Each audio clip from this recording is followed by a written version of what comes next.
Today is Elias and Lorena's son David's bar mitzvah, so Elias is with his family getting ready for their big day, and we're also excited to be celebrating with their family.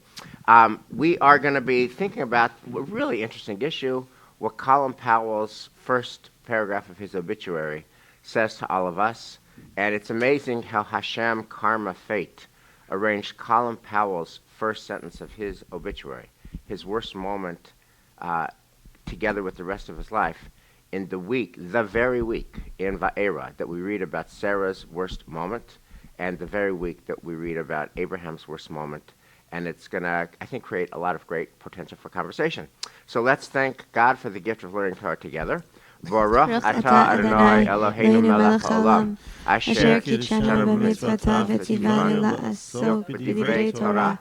והערב נא אדוני אלוהינו את דברי תורתך בפינו ובפי עמך בית ישראל ונהיה אנחנו וצאצאינו וצאצאי עמך בית ישראל כולנו יודעי שמך ולומדי תורתך לשמה ברוך אתה אדוני המלמד תורה לעמו ישראל ברוך אתה אדוני אלוהינו מלך העולם אשר בחר בנו מכל העמים ונתן לנו את תורתו. So Shabbat Shalom, folks. I want to start just by reading the first paragraph of Colin Powell's obituary that was sent out in the Talmud teaser, because while you've read it before, it's very rich and extremely poignant, and to me extremely sad and evocative, which in ways that repay real conversation. Colin L. Powell, who in 4 decades of public life served as the nation's top soldier, diplomat, and national security advisor, and whose speech at the United Nations in 2003 helped pave the way for the United States to go to war in Iraq, died on Monday. He was 84. So there's a few things I want to draw out with that, dear colleagues. First, the very structure of this sentence, it's one sentence. What you have here, in effect, is an equation of 40 years of service as a soldier, diplomat, and national security advisor, 40 years. That feels very biblical, right? And then one really bad moment, his speech at the UN. We could talk about how that came to be anyway. He was such a reluctant warrior on that, and didn't support the war, didn't want the war, and just got drowned out by Rumsfeld and Cheney and a very new president. And he was doing his duty listening to a commander-in-chief. And 40 years and one bad speech. Now, what I want to talk about, and then open up for conversation first, is how that drowns out other parts of his story. Like, if you think about it, in many ways, Colin Powell's biography heals some of the worst and most painful divides in our country, because he's an immigrant story. And so here you have the son of immigrants. This is immigration working. This is immigrants get it done, and not just in the time of Alexander Hamilton. This is immigrants get it done, and he leads the Gulf War and was super respected. And also, it's a racial healing story, because he came of age in the military when the American military was starting to get integrated, and because of his power and wisdom and charisma and strength and resilience, etc., he rises to become the top military official. So it's an immigrant healing story. It's a racial healing story, and none of those healing stories get told. What gets told is his worst moment. So I wanted to just first offer this up to you guys for your reactions, what you feel about it and what you think we learn from it. I'm not sure who wrote this, but I'm thinking that the person who wrote this may have thought that the speech to the UN was actually a good thing. I'm not sure. I mean, maybe that's why it's there. I mean, we recognize it as something different, but maybe the person who wrote it thought, No. It's pretty uniform. First of all, Colin Powell himself feared it. Mm-hmm. I think it's pretty broadly recognized the war was a big disaster, right. And what's unequivocal wherever you stand, incontrovertible and indubitable, is that the war was justified on the basis of weapons of mass destruction, and all agree that the information contained in his report, in his speech to the UN, was false. Right, so thank you for that clarification.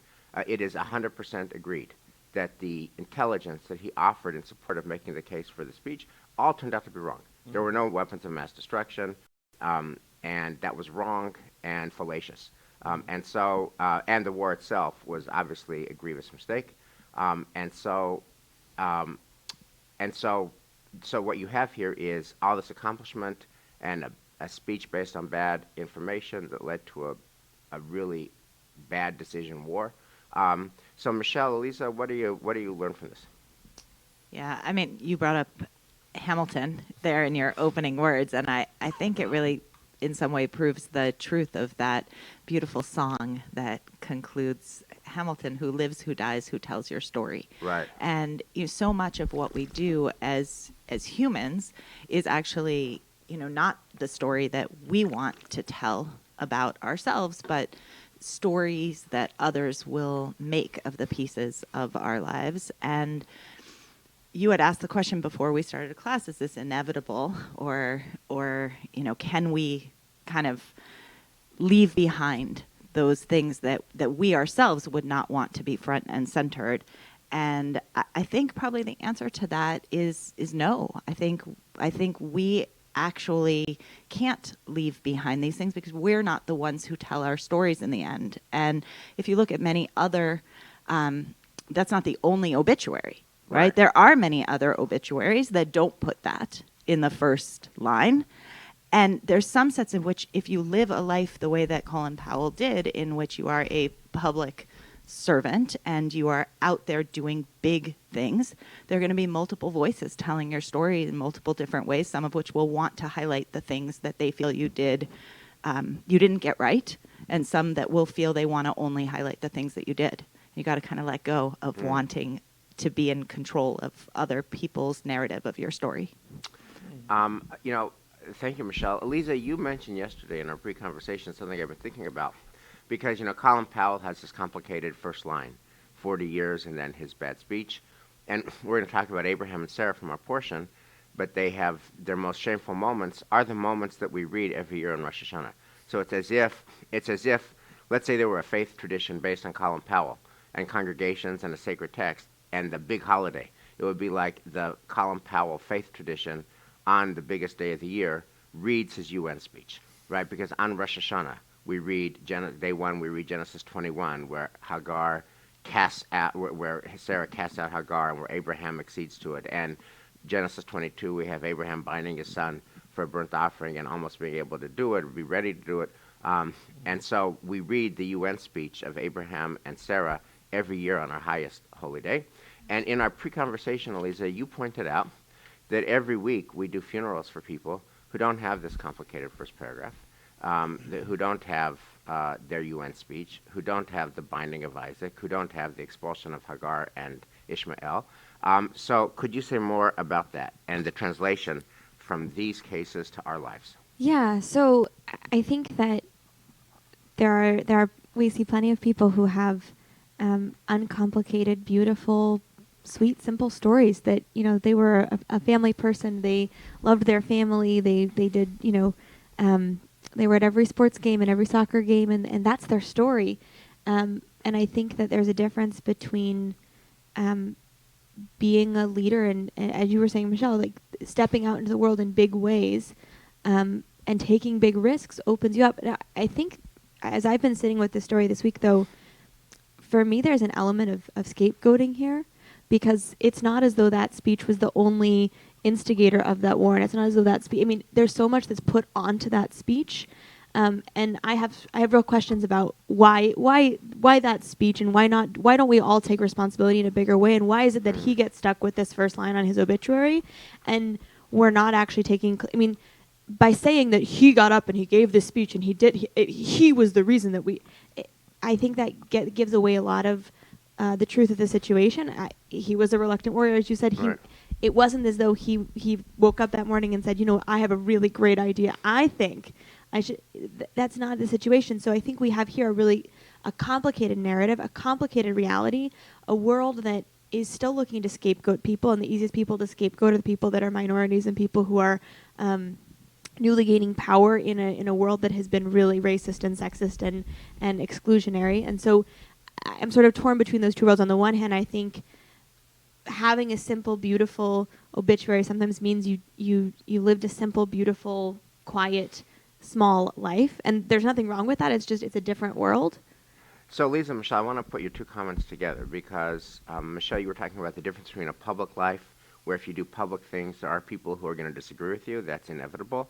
It happened to Moses. It happened to George Washington. It happened to Abraham Lincoln, right? The greatest among us that you would say are the best, like Moses best, George Washington best, Abraham Lincoln best, had people who hated their guts, right? And so if you're in that level of aspiring to a public sphere, that's going to happen. And then you talk about, Elisa, the difference, doing in, the quiet, ordinary lives are the ones that Getty was at all of our soccer games, okay? So here's my question. I was actually speaking to a wonderful friend of our community, Bruce Feiler, this week, the well-known author. His father, Ed Feiler, passed away last week and was laid to rest in Savannah, Georgia. And I was speaking with Bruce Feiler, and of course he's such a gifted writer and lyrical with words, and he says so much and so little. He said his father's epitaph, so far as he's concerned, and his legacy, is my father was great and good. And he said it's very easy for people to be great, but they're not good. And it's very easy for people to be good and not great. But his beloved father was great and good. And I'm wondering if you think that notion kind of fits in here, and if it's possible to be great and good and still end up with an uncomplicated first paragraph of your obituary. Yeah, I was thinking about this a little bit more also, and thinking about what you were saying, Elisa, about how many times we come to funerals and we hear about the quiet lives that people lived. And then there are those other occasions where people will get up and say, the relationship I had with so-and-so was very complicated, and I don't have much good to say, which I've actually heard sometimes at funerals. And remember the first time I heard that, it might have been like 10 or 12 years ago. I was actually so taken aback by that, because I never, I've lived my life. If you don't have something good to say, don't say it. And I'm just also thinking about when did it become acceptable for people writing obituaries, et cetera, to be able to malign in certain ways, the people for whom the obituary, has this been something that's gone on forever and I just never paid attention, just more paying attention now. Westwood, you were just saying about, good and great, though I think that those people are rare, but maybe more, in some ways rare, but also maybe more common than we think. Can I just take issue Yeah. with the malign piece of things? Because, I think we're coming at this from one particular political perspective. There's another political perspective that would actually really admire that the power inherent in being able to sway a nation, the way in which his voice became that final voice that showed that he really had integrity and people trusted him. We all know what happened in the end, but at the Right. time, right, at the time he was lauded. It was by some, right, that it Right. was a moment of great national trust in him.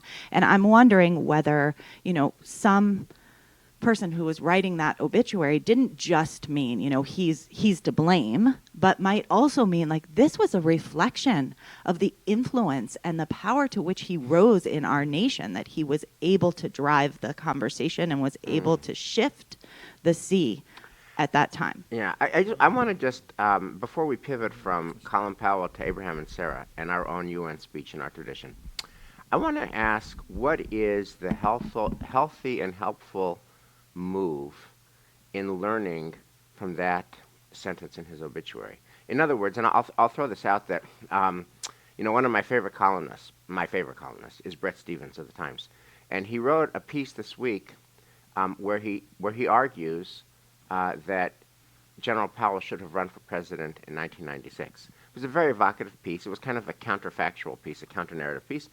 And the last sentence of it was, General Powell, you should have run in 96. Rest in peace. And Bret Stephens in that piece argues that in 96, Colin Powell was a Dwight Eisenhower type figure. When he had the afterglow of the very successful Gulf War of 91, he was just broadly beloved by all people of all races, colors, and creeds in America. He was a Republican, so a lot of the Republican animus that we had with our actual first black president would have been muted because he was a Republican, etc. and he does this kind of counterfactual about how if he was not a fan of the war. He did not like the war. He went with the war because his commander-in-chief wanted the war, and his commander-in-chief was influenced by Rumsfeld and Cheney, and Colin Powell was trying to put the brakes on, and ended up, he thought he was going to be able to manage the war and be the general of the war, and in the end, the administration wanted him only to sell the war, and so he felt used. Colin Powell felt used, and Brett Stevens in this piece this week says none of that would have happened, and we probably would not have gone to war because Colin Powell was not a fan of the war if Colin Powell had run for president in '96. Here's my question. Does that kind of counterfactual thinking or counterfactual speculation, you pick your noun, does that feel helpful or not helpful? I don't understand what you mean by helpful. In other words, is it a worthy mode? I'm trying to figure out how we learn from this story, and is that a worthy way of learning from this story? Simple question. I think so. I mean, I think that each piece of this is a piece of his story, and that narrative speaks to potential that he had and the potential, like what could have happened if he used his power in a different way. I think also part of this is also who's reading the story. I mean, I'm really struck by which newspaper is writing the article, which people are reflecting on his memory, and especially, with our ancestors, I think we often have extra rosy colored glasses, and especially our rabbis do, where they're looking at people's stories and explaining that what looks bad is really not bad at all. If you really understood what they were going for, She's looking at me. Well, you so often bring that voice, but if you deeply understood their hearts, you would see that, in fact, this heinous act is actually an act of beauty and compassion and love. Yes. So speaking of which, thank you for that, Elisa. So let's pivot to our own United Nations thing, which is, I'll posit, and maybe Michelle, you'll have a different read, that Sarah and Abraham have two UN moments, two moments that I think most reasonable people would say are horrid. And they're in our reading this week, Genesis 21 and Genesis 22 in Vayera, and they are again highlighted on Rosh Hashanah. So for Jews who come to shul, on Rosh Hashanah and Yom Kippur and not much else, this is what you hear about Abraham and Sarah. I'll just read it. Sarah saw the son whom Hagar, the Egyptian, had borne to Abraham playing. By the way, the backstory is Hagar was asked by Sarah to have relations with Abraham, probably forced to, right? There was a power dynamic. You will have sex with my husband, and the child that is born will be considered my child. So Ishmael only exists because of Sarah, right? So Sarah saw the son whom Hagar the Egyptian had borne to Abraham playing. She said to Abraham, "Cast out that slave woman and her son, for the son of that slave shall not share in the inheritance with my son Isaac." And we read that. That's Sarah. That's her UN moment. And we read it not once but twice a year. And most of the Jewish world reads it on the one day they come to shul. Why? Why do the rabbis pick that? Right. I mean, to Elisa's point, the rabbis very much do not see that as her UN moment. If anything, it's Abraham's response that is a UN moment. When you think about the Colin Powell having given in, he really, in his gut, felt like it wasn't the right thing, but was convinced to come around to it, and he did something, and he wasn't happy with doing it, but he did it anyway. That's Abraham in this moment, because Sarah, right, tells him to kick out his child. He doesn't like that right. So approach. He's not on board. The matter distressed Abraham greatly, for it concerned a son of his. But God said to Abraham, "Do not be distressed over the boy or your slave. Whatever Sarah tells you, do as she says, for it is through Isaac that offspring shall be continued for you. Get on board with the war. As for the son of the slave woman, I'll make a nation of him too, for he is your seed." So, but that's just, okay, most of us would hate this. Hate this. We're also missing part of the story, though, because Yeah. there's an incident that precedes this moment, and you can, it depends how you read it. If you read it that the boys were just playing, and Sarah was just unreasonably jealous, or if you read it that she actually, Abraham pimps her out, she pimps Hagar out, and now she doesn't like the consequences, and she's angry, and she's resentful, and she's dealing with trauma and doesn't acknowledge it. But I want to put that aside for a moment, because I think for this moment, important for us to understand there's a reading that the mitzachek, the playing that they were doing, was not so playful. It was actually abusive, and she's being a protective mama bear, and she's like, this will not exist in my house. My child will not have to suffer through this. This is outside the realm of what is possible. Isn't that There's been enough apologetics? abuse. Time out. Isn't that apologetics? There's no reasonable way that one would think that the pshat is that Ishmael is abusing Isaac. There's no reasonable. That's not pshat. That is rabbinic exegesis, apologetic, on the defensive, trying to justify that which cannot be justified. Or it's possible if you see Sarah as a vengeful, hateful, terrible person who would just kick somebody out on their butt for no reason with no food and no support, that's one read, and that's a possible. But if you see her as a decent human being, if you see her as somebody who cares, then the only read, the Time only out. or Can we, even can we wait, just let can her we word go- speak for yeah. herself? For the son of that slave shall not share in the inheritance with my son Isaac. Now, I'm the opposite of woke. I hate woke. Hate woke. But just let the words read themselves. For the son of that slave woman, so it's like a lot of class stuff that's kind of very embarrassing and cringeworthy. And then it's about money. The son of that slave shall not share in the inheritance with my son Isaac. Or it's about a spiritual So, inheritance, which is Now what. you're just being a rabbi. No, that's but- not what but the text here's the- but says. The here's text what- says you it's always about ask- money and it's about class. Okay, but we always That's ask. what the text says. When Rashi comes in, for example, there's an entire book called "What's Bothering Rashi," right? So what's bothering our rabbis here that makes them say, "Hold on a second, can we look again at what's going on?" What's bothering is that God's self, comes in and says, "Sarah's right. You've got to listen to Sarah." So there's got to be something more going on here. It can't just be that Sarah woke up one morning and decided, oh my gosh, look, he's about, almost at the age where he could inherit some of my money, and I'm going to kick him out because I'm racist. Can I just say, Sarah at this point is every inch an adult. She's an adult. So therefore, when she says, I always think it's good to give adults the benefit of their own words. When she says, the son of that slave, cast out that slave woman and her son, for the son of that slave shall not share in the inheritance with my son Isaac, I feel like it's good and right to actually respect what she says. No, I very, very, very much agree with what Eliza said about the immediate story before it, shedding a tremendous amount of light onto the trauma that Sarah is trying to process through all of this. Are you saying that if somebody is abused, that justifies their abusing somebody down the line? Absolutely not. Okay, and so- and that's actually something that our tradition grapples with quite Right. on Rosh Hashanah. Right. How do we make sense of Hagar and the place of Hagar in our spiritual legacy? We do that every year. So why, which raises the question, and Dan would love your voice here, why, of all the passages in our canon, does the Machzor select this super problematic? I mean, I'm not woke, and this offends me every year. Why pick this super problematic text to highlight on Rosh Hashanah, Dan? Well, I'm thinking it's cautionary in the sense that our I was having a discussion with one of my B'nai Mitzvah about our ancestors and the fact that they are in so many ways so human, and maybe the Torah is teaching us these are also ways that we should not act.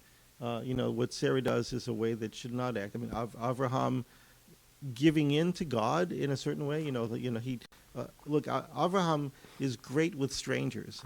He'll save Lot. He'll save the people of Sodom and Amorah, but he won't stand up for his own son. So it's a role. It's thinking like, is this the model that we should follow, or is the Torah teaching us this is maybe a way that we shouldn't act? And maybe because we're coming to Rosh Hashanah and Yom Kippur, we're doing this reevaluation of our lives on every year, and we're looking at this story and saying ways we shouldn't act. relations with family comes first, and sometimes this is not the way that we should be doing it. That's one Yeah. possibility. Dan, can I ask this question about what you just Yeah. said? Is that pshat or drash? Pshat means what the Bible actually says. Drash means our interpretation we're imposing on it. When you say that this is, I think I'm actually adding my own drash here. I don't think it's not pashat. I don't. And it's a very Yeah. modern drush. It's beautiful, Dan. I mean, wow, thank you. Yeah. But it's a very modern drush. I'm reading a book right now to my sons at bedtime called Ender's Shadow, and it is sort of the retelling of a story that had already been told before, and it focuses on a different character. And this character had grown up on these really brutal streets and had experienced deep hunger. And so when he goes to the same place as the other story happens, where there are all these other kids who have experienced a life of plenty, they don't he just made a remark last night in the piece that we read. I'm on it was a spaceship, but I'm on the spaceship with these kids. They have no idea. They have never experienced a moment of hunger before this. They just don't get it. They don't get my context. And I feel in this room often, but especially today, like we're those kids who never experienced a moment of hunger. We didn't experience the trauma that Sarah went through here in this room. We didn't experience the struggle and the strife that so much defines this story. We have, thank God, I think, I don't know, if so, I don't know this about your stories, but experienced, someone in our family being wounded and injured, or seeing in a just a powerful, profound way from outside. I feel like we ought to take with a grain of sand our judgment piece. And I think that's actually part of our Rosh Hashanah tale, that, our ancestors experienced Sarah's story in a very different way than we experienced Sarah's story. I mean, she stood up. She was there, just as I think that moment, right, in American history was experienced differently at the time that it happened. Michelle, I just could not disagree with you more. If you do that, if you say suspend judgment because you weren't there, suspend judgment because you don't know their world, that argument proves way too much. First of all, it makes them irrelevant to our lives, because if I can't judge them, then I can't learn from them. But second, I disagree with that. the apologetics, you could say of an antebellum slave owner, well, you just don't get it. You just don't understand what was so beautiful about the Confederacy. You just don't get it. You just don't get how beautiful it was, the family, the community, the connection that we had on that I'm plantation. not asking you to see And how beautiful it was. so I'm we asking have you to see judge. that Can I other just things finish might have point? motivated We her. have to be able to bring our moral sensibility in 2021 to mid-19th century America and to ancient Torah texts. Otherwise, why bother? But then what we do when we do that is we lose some powerful, authentic Torah that comes in every generation that speaks. And I think the Torah that Eliza was bringing up was really powerful Torah, that sometimes when you see something that is beyond the bounds, you step up, you protect, you become a protector. And Sarah, for many generations, was a symbol, a role model of a protector in this moment. I also think there's a way to combine both of these viewpoints. One of the things that often happens for survivors of sexual trauma, which, by the way, the rabbis read the interaction between the two boys as sexual trauma. So this is not just a random thing I'm bringing. This is a traditional read. One of the things that often happens is someone will say, "Oh, he didn't mean it. Oh, she didn't mean that. Oh, they were just messing around. They were just being silly." And I think one of the things, if you want to look at pshat, I think that language, mitzachek, is a really intentional language that our text gives us the, oh, it wasn't anything. It was just two boys playing. And then if you read her reaction as just crazy, I tend to read it as like an authentic, she's reacting, and we on Yom Hadin have to think about how we exercise our judgment and how we decide, and when are we safe. One last comment on Sarah, then I want to move to Abraham. But I love you, but I find that analysis so deeply offensive. I find smearing Ishmael with pedophilia or sex abuse of a young baby It's deeply, deeply hateful. It's an odious read. And it's particularly odious because it's unsupported. If Ishmael was abusing sexually Isaac, baby Isaac, then Sarah might have said, cast out this pervert, cast out this pedophile, cast out this baby abuser.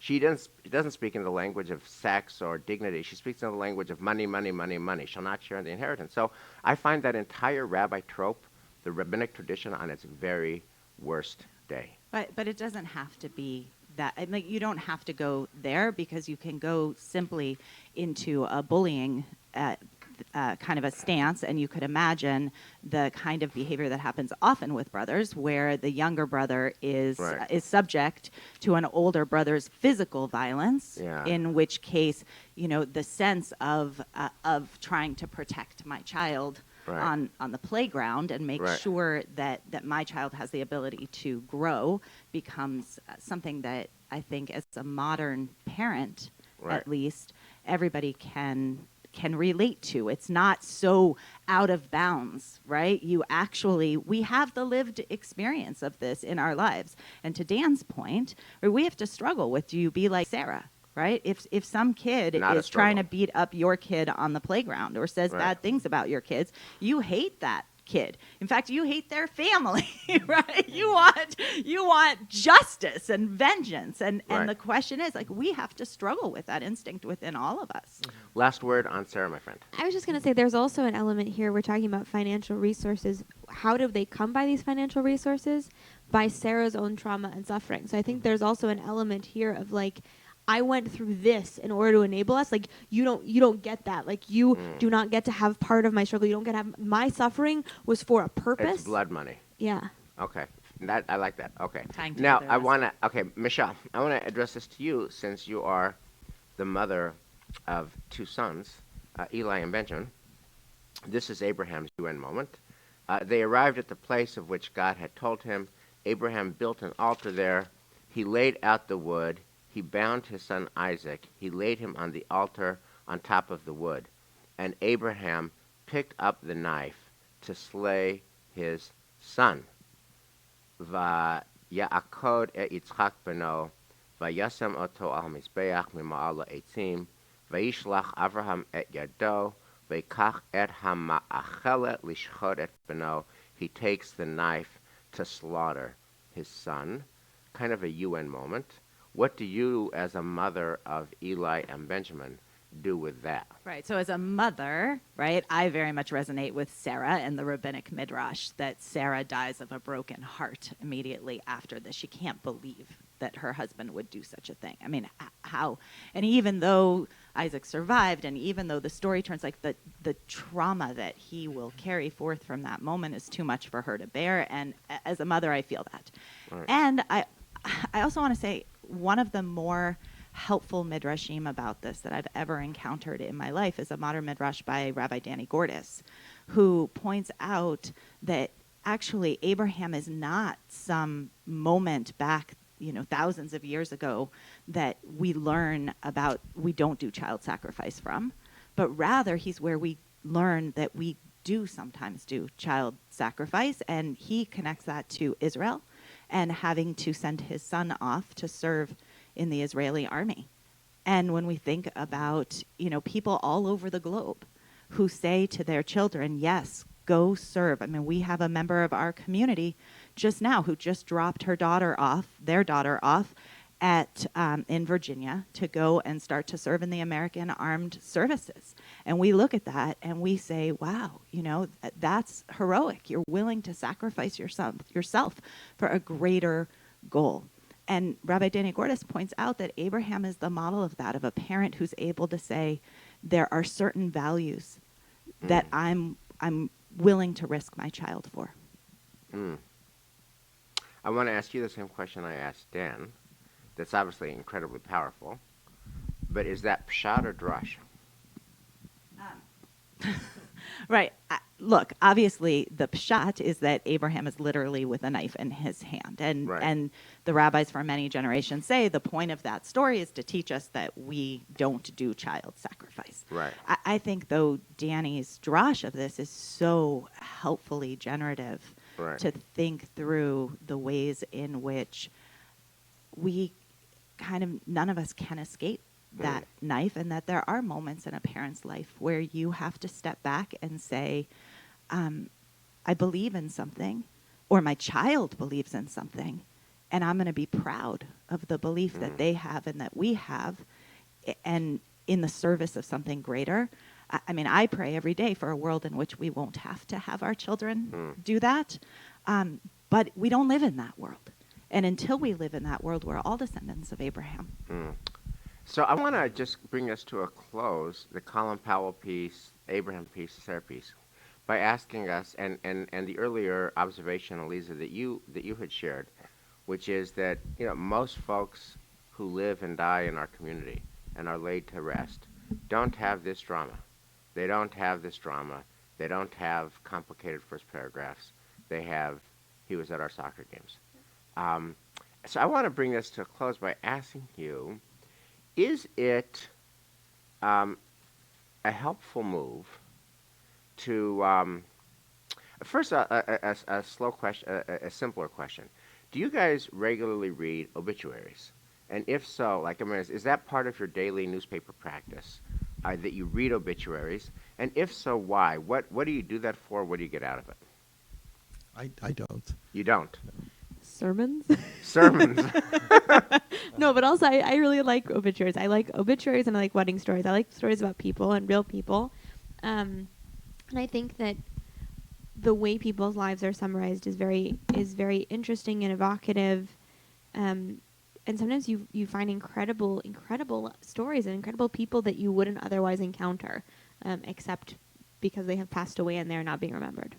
So the same author of the book that I was reading to my boys last night, Orson Scott Card, wrote a book called Speaker for the Dead, all about how we remember the people and how powerful it is to tell the story, both of people who you understood and also of people who you didn't understand. And I think with regard to your obituary question here, all of us have a task to try to dig deeply when we're telling somebody else's story, to capture the fullness of who they are without judgment.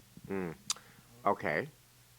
Wes, do you read eulogies? I read Obituaries? I read obituaries every day. It's part of my daily encounter with the world. Here's another question I have for you. Do you guys live your lives with an acute, astute, constant awareness of your own mortality?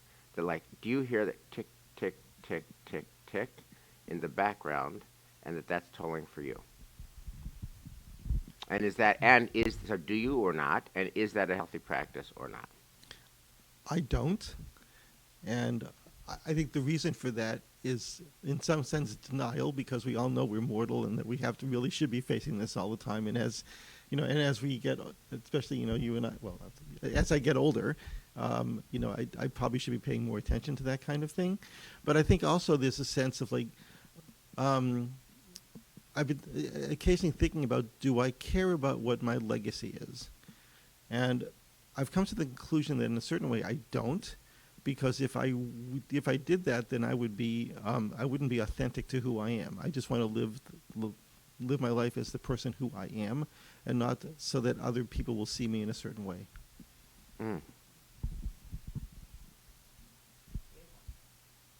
Thank you, Dan. Look, I think they're two separate questions, right? One is, do I want to live the best life that I can so that I'm proud of the life that I have lived? And the other is, do I want to live in a way that I can be certain that I can control what other people say about me? And I think those are different choices. They're not the same. So in terms of, do you care now what the obituary of Michelle Robinson will read? Of course. I mean, you do. Okay, of course I care. Okay, and then if you care, what impact? She loved She Torah. loved She Torah. loved all the rabbis. She loved every Torah every reading. character, every act. Justifying the Mabul, she said God had his reason. Look, I mean, of course, I care, but I'm also mindful that that's something I can't actually control. That's one of those things Right. that has to be put into a place of, I think, like Dan said, I'm going to live the best way I can. I'm going to do tshuva when I have things to do tshuva for. And I'm going to hope that it's good enough. I'm going to hope that even if I get a eulogy like Colin Powell's that I didn't want, that there will be another eulogy out there that heard my pain about the moment and that amplifies and speaks to that and speaks my truth, even when it was flawed at times. I hope not too flawed. So I definitely think about it often. And I think there's also an interesting thing. We're reading the first line of the obituary, but I think what actually matters more is like 5 years after you're gone, 10 years after you're gone, 15 years after you're gone. Like, do your loved ones remember you? They still think about you? Are you still part of conversations? And in what way have you shaped the world? That's not just a piece in the newspaper that people read, or a speech that's given at a funeral. So I think about that a lot, and I think about a lot, like, we go to a lot of funerals. We're there in a lot of moments, and it's impossible to not, maybe not impossible, but it's easy to think about, what does that look like for me? What does that look like for my family? And what do I want it to look like? So I'll just say, I think the question of what is my story? What's the trajectory? What's the narrative arc of my life? Is a question that I think about all the time, because I think it's so easy to screw up the trajectory of your life. It's just so fundamental and fundamentally human and easy to screw up the trajectory of your life. And so I think it's really worth thinking about it, every day so that you don't do it. Now, in the case of Colin Powell, and what I've read about it, he really did this as an act of duty and service. He's a military guy. He believes in the chain of command. His commander-in-chief was the President of the United States. He tried his best to make the case. He got outruled. And so I think, Michelle, your read of analogizing Colin Powell in that moment to Abraham in Genesis 21 is very fair. Like, Abraham didn't really want to do it, but Commander-in-Chief God told him to do it. I think it's legit that Colin Powell didn't really want to do it, but his Commander-in-Chief, George W. Bush, told him to do it, so he did it. That's exceptional kind of thing that most of us don't have to deal with. But it does feel to me like a healthy practice when we live our life for the things that we can control, to really be mindful of what will I do today affect my big story. And being aware of that, I think, tends to help us make better choices and live with fewer regrets. And making better choices and living with fewer regrets is always good. The other thing that I will say, to me, that's most haunting about Abraham and Sarah, and I've said this and you know this because we've done 1,000 funerals together, but to me, for me, the gold standard of a life well lived is, do the people who know you the best love you the most? It's not the fans, and it's not the people who read about you. It's the people who wake up next to you. It's the people who wake up in the same house with you. It's the people who know you the best. Do they love you the most? And it's always been very troubling to me that our patriarchs and matriarchs flunked that test pretty abysmally. And I hope we can do better. So on that score, Elisa, do you got a song for us? I forgot that was part of the deal. This is every week. You don't have socks either. I have socks, socks or a song. 2 seconds.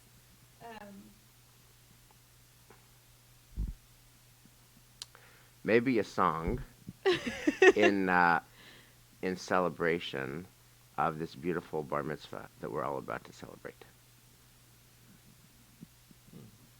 We can offer our beloved colleague Elias and his family a Siman Tov, Mazel Mazel Tov, Tov, Mazel Tov, Mazel Siman Tov, Siman Tov, Mazel Tov, Mazel Tov, Siman Tov, Siman Tov, Mazel Tov, Mazel Tov, Siman Tov, We will see you at 9:30. Mazel Tov, David. and family. Shabbat Shalom.